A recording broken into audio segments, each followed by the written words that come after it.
پادشاه انگلستان بازدید کرد از ایستگاه‌های بمب‌افکنی و از مردانی که به کارخانه‌های محور خسارت فراوانی وارد می‌کنند. پادشاه با فرمانده هوایی و همراهانش صحبت کرد، همانهایی که به کارخانه کروزو در روشنایی روز حمله کرده بودند، به طوری که آلمان‌ها غافلگیر شدند.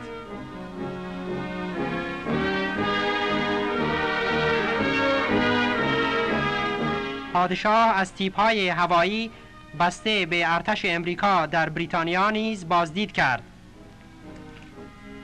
این بمب‌افکن از اقیانوس اطلس گذشت و فوری برای بمباران دشمن به سن‌ناظر رفت.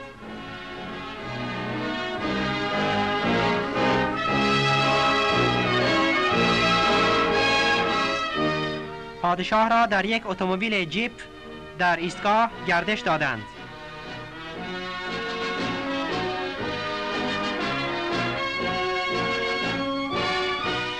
هنگام این بازدید کار ایستگاه مطابق معمول انجام می گرفت.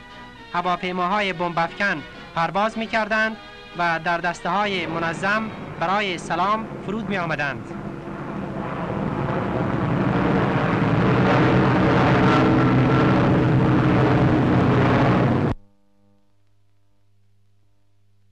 Since